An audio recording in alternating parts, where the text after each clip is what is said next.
Good morning, Year 11. So hopefully your Monday revision went well. And now on to Tuesday's revision. Okay, so we're going to be doing percentages today with a calculator. And everything we're going to do is with your single multiplier. So we're going to use your single multipliers. So use your single multipliers. To do that, you're going to view every percentage as a decimal. To convert any percentage to a decimal, you divide it by 100. So that's what we're going to be working with, decimals. So convert our percentages to decimals by dividing them by 100. That part we can probably do in our heads. It is a calculator paper, so if you get confused in the exam, just use your calculator. So to find 3% of 44, we're going to view 3% as a decimal, and 3 divided by 100 is 0.03. This is just the quickest way to use your calculator. Other methods are fine, and if you'd rather use another method that works for you, do that. But I'm doing single multiplier method. So the amount is 44, so you multiply the amount by the decimal equivalent, and this is what you put into your calculator. I'm just doing my one now, and I think I've gone wrong with that one. I think I divided 44 times 0.03. We're going to get 1.32. So multiply by your decimal equivalent of the percentage. So 2.5% again, we're going to divide that by 100, and that gets us 0.025. That is the decimal equivalent of 2.5%. We're going to take the amount, which is 12, and we're going to times that by 0.025. Running that through my calculator now, and I get 0.3. So on to increase and decrease. Now to increase, you're going to add 14% to 100% because you're going to view 100% as the original £80 and then you want an extra 14%. So that's going to get you 114%. Divide that by 100 means the single multiplier is 1.14. So we're going to do the amount times an increase of 14% means times in by a 1.14 single multiplier. Just running that through now. You guys can do the same on your calculators. Make sure you're following along absolutely everything I do on your calculators so you're getting the same answer. So £91.20. You must put in the 0.20. Decreasing by 23%. So to decrease, you want to take off 23% from 100. So we're going to do 100%. Take off 23%, and that's going to get us 77%. So you're only really paying for 77% of the actual cost. So take the amount and times that by 0.77. Just going to do it now on my calculator. You should be doing it now on your calculators. Make sure we're getting the same number. That gives us 69.3. We must put a 0 on the end. £69.30. So compound interest is about doing that, but for a number of years. Now in your exam, it may not say increase by something by compound interest. It might be something like a population increases each year at a certain percentage. It's the same method for all those types of questions. You're applying the percentage year after year after year. So to increase by 2%, we want to do 2% added to 100, so that's 102%, divided by 100, that's a 1.02 single multiplier. Start with the amount every time, so 90 times your single multiplier. Now this time you're going to times it because you want it for 6 years.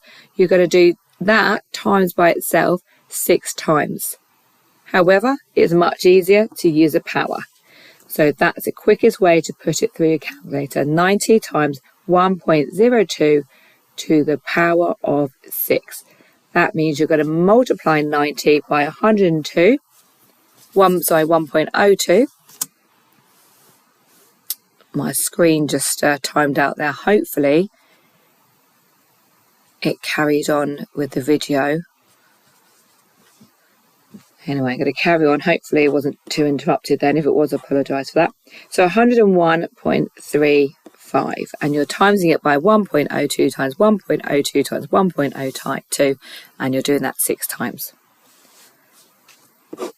Decreasing now, £120, 4% every year for 7 years. So this is a decrease. Whenever it's going to go down, you're going to take off 4%, or whatever the percentage is, from 100. Well, that's going to get us 96%. And 96% as a single multiplier is 0.96. So you take the amount, times it by your single multiplier of 0.96 to the power of 7. Run that through your calculator now to make sure you're getting the same answer as me.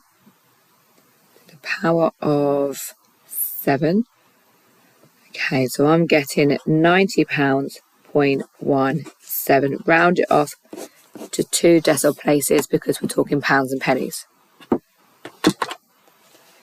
Now, for the percentage change, we want the percentage change formula. So that is going to always be the difference divided by the original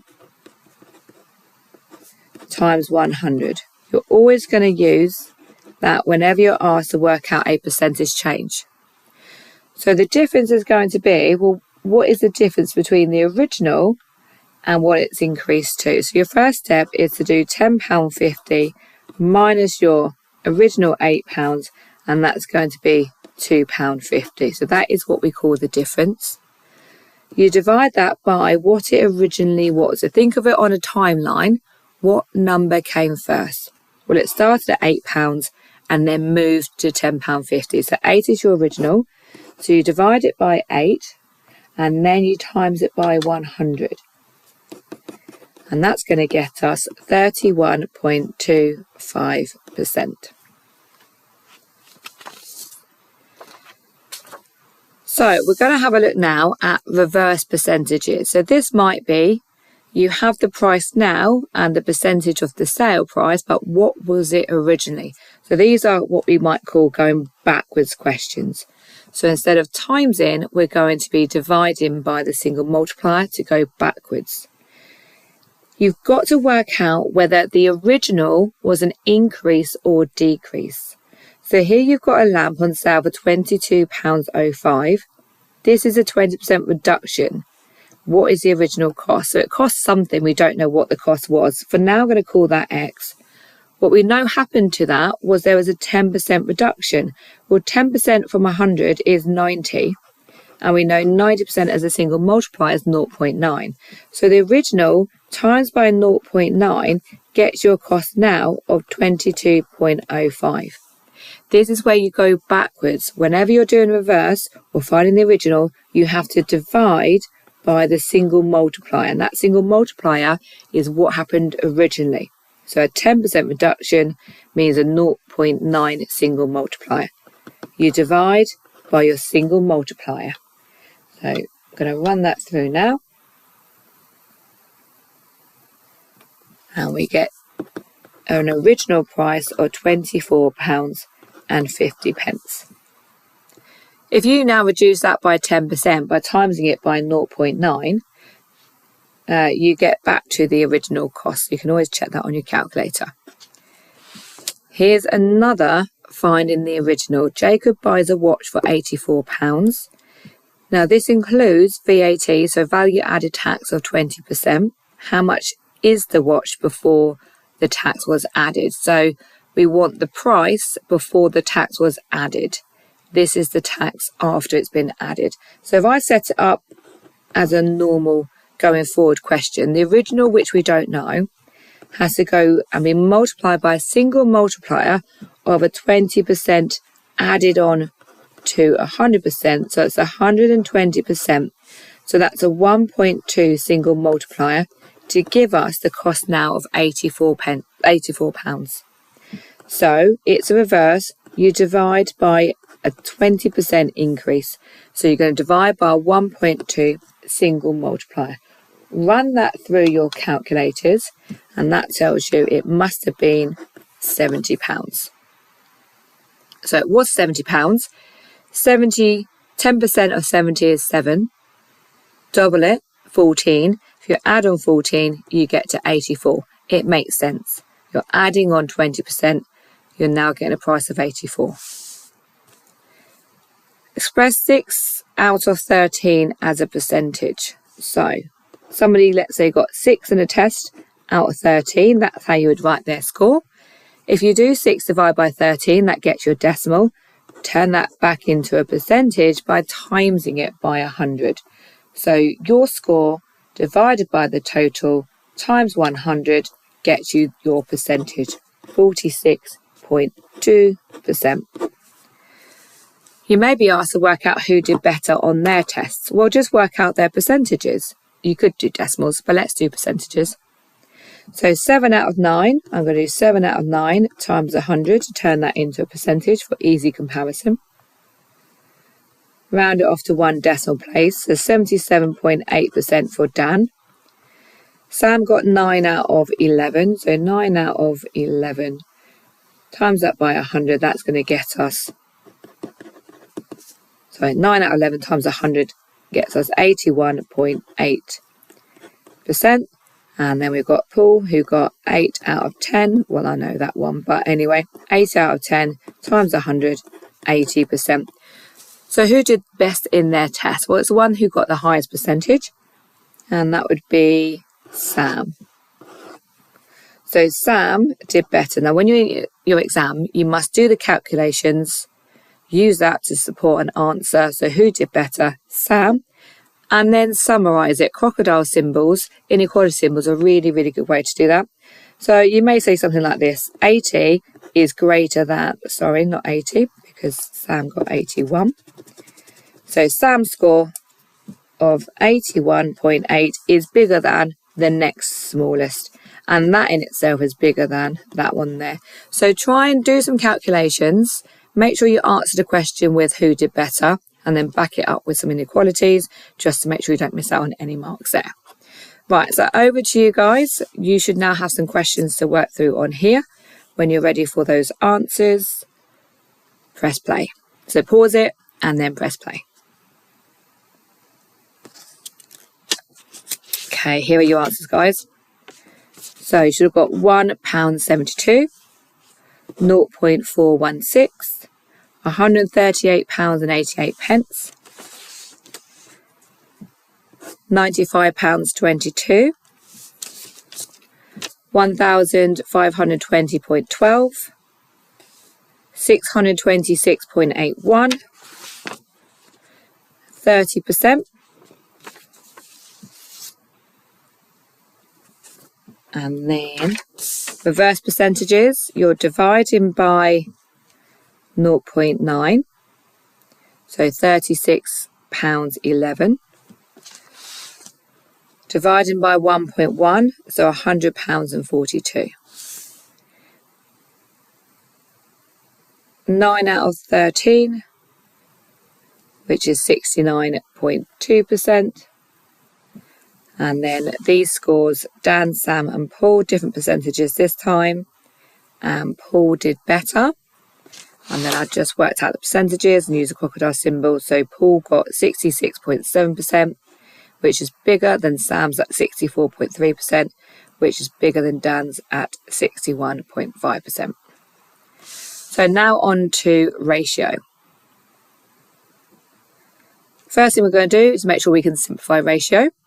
So to simplify ratio, you need two integers in their simplest form. So you need to break them down as far as they will go. If you have a ratio and both end in 0, the quickest thing to do is to cross out both those zeros, effectively dividing them both by 10. So then we've got 12 and 8. Well, the highest common factor of 12 and 8 is 4, so divide them both by 4, and you get 3 to 2. So just dividing them both by 4. If you have a ratio and they have different units, you need to convert one unit into the other. I'm going to convert my pounds to pennies by timesing it by 100. So 200 pennies to 62 pennies. Same unit, you can now compare them and you can simplify them. Well, they both have a common factor of 2, so I'm going to half them both. So 100 to 31. You do not need to convert them back into the original units, just leave it like that. If you have a decimal, you cannot leave it as a decimal. You have to convert it into an integer.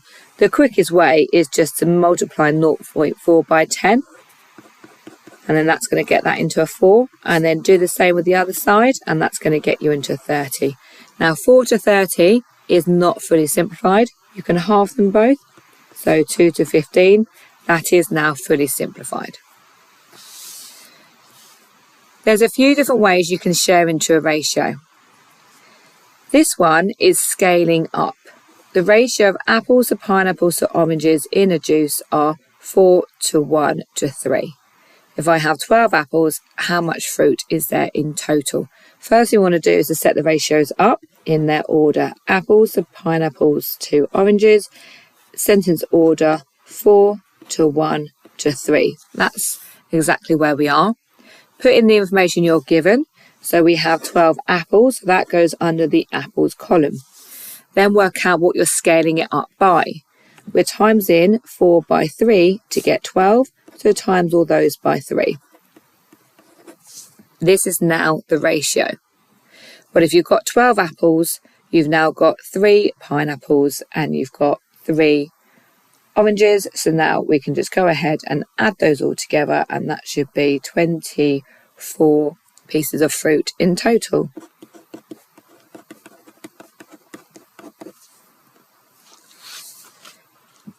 This one is where you're given the total. So the previous example, you're given one of the ratios and you have to scale up using that. This one, you're given the total. When you're given the total and you need to share it into the ratio, the first step is to work out, well, how many parts do you have altogether? So 7 plus 5, which is 12. So this is just a bit of side calculation we're doing. You're then going to split that £120 equally between those 12 parts, which means the scale factor for this question is 10. It's always about what are you scaling up by. This one, you're scaling up timesing by 3. This one, you're scaling up timesing it by 10. So go back to the original ratio and times them both by 10. So 70 to 50. You can check this in your exam by adding 70 and 50, and you should get back to the original total. Yes, you do. Often in an exam, they don't give you a total because you need to know that. Using an angle fact for this example, a triangle's angles are in the ratio 3 to 4 to 5. Find the size of the largest angle. We don't have any other numbers, but what we do have is this information that we have it's a triangle, and we know angles in a triangle add up to 180. So effectively, this is saying share 180 into this ratio. So we do the same technique as what we did above. We're first of all going to add all of these parts together. So we're going to do 5, add 4, which is 9, and 3, which is 12. You're then going to split 180 degrees by those 12, which should get us 15. So that means we're going to multiply all of the angles by that scale factor of 15. However, let's read ahead. Find the size of the largest angle. I don't have to find all of them. I just need to find the one that's biggest. But if I'm going to multiply all these numbers by 15, the largest outcome will be the one that has the biggest ratio part. So I can now just go ahead and multiply my 15 by 5, and that's going to get me 75 degrees for the largest angle.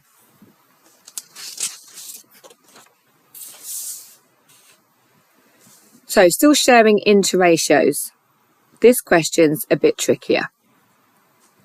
We've got Ali, Ben and Colin, and they're going to share money in the ratio 3 to 7 to 8. Ben gets £40 more than Ali. For all of these, you've got to find the scale factor. And here's our clue.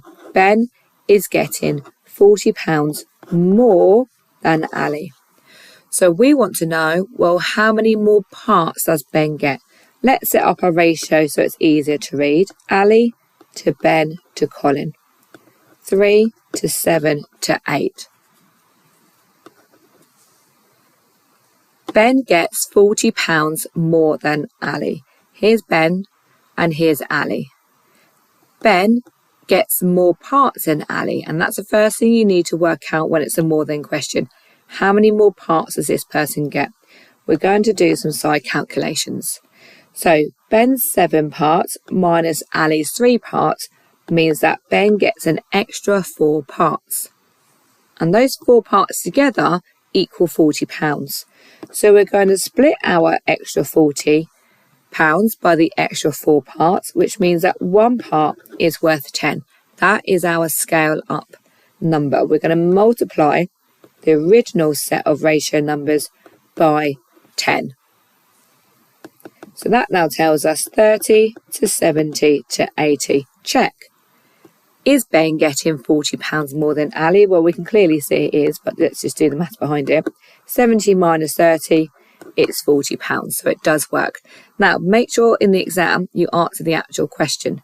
How much do they get in total? Well, now what we're going to have to do is to add together all of those parts together. So that's going to get us £180 just by adding together all of those different parts. So do make sure you're answering the correct question in your exam. This is what we call an overlap question. So you're given 2 different ratios and you need to combine them. With these questions, there will always be a common letter to both. This one, B, appears in both. So that's your way in. You've got to make both the B numbers the same.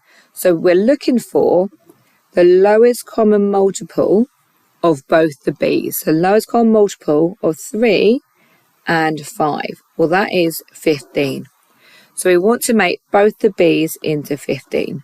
So I'm going to put 15 underneath both B's, and we've got to scale them up.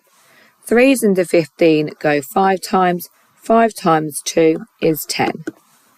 5's into 15 go 3 times. 3 times 3 is 9. Now you can compare them as 1. So A is 10, B is 15, when C is 9. Do check to see if you can simplify that down. There is no common factor of 10, 15 and 9, so that's as far as I can take it. This question is exactly the same, but it has words in it. The ratio of red pens to black pens is 2 to 3. The ratio of black pens to blue pens is 8 to 7. How many pens are there in total? Set it out with the numbers first. Use your abbreviations. Red pens to black pens is 2 to 3. Black pens to blue pens, I'm going to put blue in so I'm not getting confused, is 8 to 7. How many pens in total? Now, what we're going to do is to look at the common letter, which is the black pens in both. So you need to find the lowest common multiple of 3 and 8, and that's going to be 24. So we're going to turn them both into 24s. That means timesing 3 by 8 to get 24. So we're going to do 2 times 8 to get 16 red pens. Do the same on this side. 8 times by 3 gets us 24. So 7 times by 3 gets you 21. So now we can write it out. Red to black to blue. Red is 16, blue is 24. Sorry, black is 24 and blue is 21. No other common factors, so that's as small as you can get the ratio. Right, this last question is for really higher tier only people aiming for like a 7+. This is quite a complicated ratio question. However, it's definitely not impossible. I'm going to show you a little method that you can use. So it says the ratio of triangles to squares is 2 to 3. The ratio of red triangles to blue triangles is 3 to 4. The ratio of blue squares to red squares is 2 to 5. What fraction of the shapes are blue? Now, when you get a question like this, which is kind of in categories, we're going to use a tree diagram to help us, because what you effectively have are triangles and squares as your overall shape. And then within those two categories, you then have further categories of colour. And we're going to use a tree diagram to do this. So you've all seen your probability tree diagrams. This is exactly what we're going to do. Triangles to squares. So we've got triangles and we've got squares. And this time we are going to convert our ratio to fractions to do this type of question. Just makes life a lot easier. So triangles to squares is 2 to 3. That means for every 2 triangles, there's 3 squares. So 2 out of 5 of the shapes are triangles. And for the squares, 3 out of 5 of them are squares. Now, of the triangles, you have blue and red triangles. So we're going to have blue and we're going to have red triangles. So the ratio of red triangles to blue triangles is 3 to 4. That means there's 3 blue out of 7, not 4. And then let's get that right. I'm going to change, actually, let's change that round and make sure we get it in sentence order. So it's really easy to go wrong in your exam. You've got to be really careful. Let's try again. The ratio of red to blue. So I'm going to put red first and then blue. So for red, there are 3 out of 7. And for blue, there are 4 out of 7. Now let's do the same with the squares. Careful though, because we've got blue first and then red. But I'm going to keep it the same here, just so I don't get confused. So the red's the second number, so there's 5 reds out of 7. And then for blue, there's 2 blues out of 7. What fraction of the shape are blue? So what we're going to have to do here is look at the blue only branches. So that's going to be, for these triangles, you've got 2/5 are triangles and 4/7 of those are blue. So we need to do 2/5 times by 4/7, which means 8 out of 35 are blue triangles. And then for the squares, we've got 3/5 that are squares, 2/7 of those are blue, which means we've got 6 out of 35, which are blue squares. Then we just need to add together our blue ones. Now this will probably be on a calculator paper, so you could just, if it's tricky, use your fraction key on the calculator, but this one's quite a nice one. When it comes to your turn, yours is a bit meaner. Use your calculator fraction key to do your one. Add those two together, you get 14 out of 35. There we go. So now it's your turn. So press pause and then play when you're ready for your answers. Okay, so your turn. Simplify. You should have got 7 to 1, 100 to 13, 7 to 40, 3 to 50. How much flour and butter is needed? You need 1,000 grams, 1 kilogram of flour and 250 grams of butter. Sharing, you should end up with 51 to 119. I double checked that and it did get me back to 170. The quadrilateral has 360 degrees. So dividing it means you're timesing all of them by 36 times a larger number by 36. So the largest angle is 144 degrees. Sam, Dan and Jack. So this was a more than question. So you had to take away the two that you're comparing, Dan and Jack, to get 6. 15 divided by 6 is £2.50. Times them all by £2.50. How much did they get in total? Add it all up, £37.50. I did do a little side check just to make sure that the difference between those two people was 15 and it worked. Common letter to both is B. Turn them both into 20. You end up with 8 to 20 to 35. Hamster, dogs, dogs to cats. You end up with 9 hamsters, 3 dogs, 5 cats. Now you're told there are 15 cats, so this is like a 2-stage calculation. You then put 15 underneath your cat heading, times it by 3. That tells you how many you've got. I haven't actually answered that last question. How many animals are there altogether? So when you're doing this in your exam, do go back through and double check you've answered the actual question. Add them all together, and that means there's 51 animals altogether. And for the 7+, I should have drawn a tree diagram that looks a bit like this. 24 over 117, 10 over 45, and then you had to add those two together. Because these two denominators meant that there's a common multiple of 5 and 13, I times 117 by 5 and times 45 by 13, and then added them and then simplified it down. However, you're most likely going to have this in a calculator paper, so just use your fraction key and put it through there. Right, well done on Tuesday's revision, guys. Absolutely fantastic work with that. And I'll release Wednesdays tomorrow.